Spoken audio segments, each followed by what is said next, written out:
Grande partecipazione alla gara di solidarietà in favore dell'Alzheimer e il bilancio positivo della manifestazione Una torta per aiutare la memoria, che sabato sera ha coinvolto numerosissimi agrigentini, tramutati in pasticceri e partecipi all'evento, contribuendo con la preparazione di una torta alla raccolta fondi da destinare all'associazione. L'evento, promosso dall'Associazione Alzheimer di Agrigento, è stato realizzato in occasione della 20ª giornata mondiale dell'Alzheimer. Scendiamo in piazza chiamando la cittadinanza a preparare una torta per sensibilizzare comunque sul tema dell'Alzheimer. L'importante è che si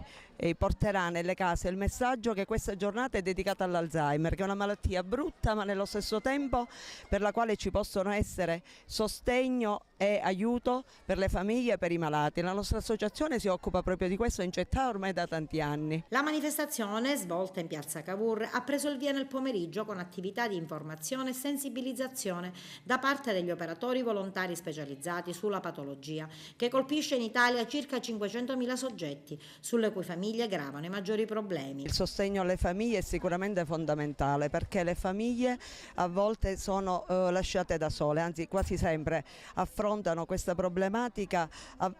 diciamo in maniera sbagliata, perché quando il problema c'è purtroppo non si può eliminare, la cosa migliore è affrontarlo nel migliore dei modi, cioè avere quel supporto che consente di affrontare le cose nel giusto modo, nella migliore maniera per poterle risolvere. Quali sintomi particolari per cui la famiglia deve essere informata? Sì, purtroppo l'Alzheimer è una patologia che può cominciare anche molto precocemente. Le prime avvisaglie, i primi sintomi che devono essere considerati sono uno scadimento delle abilità cognitive, in primo luogo la memoria, l'orientamento, ma anche le abilità verbali, per cui è molto importante una diagnosi precoce per poter effettivamente cominciare da subito a iniziare un percorso cognitivo, un trattamento che permetta, non dico di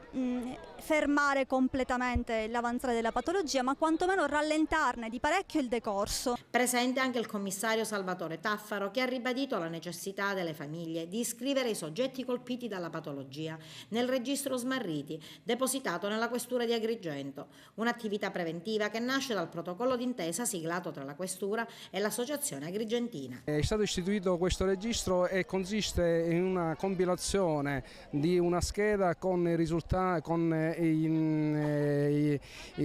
anagrafici della persona, della soggetto, caratteristiche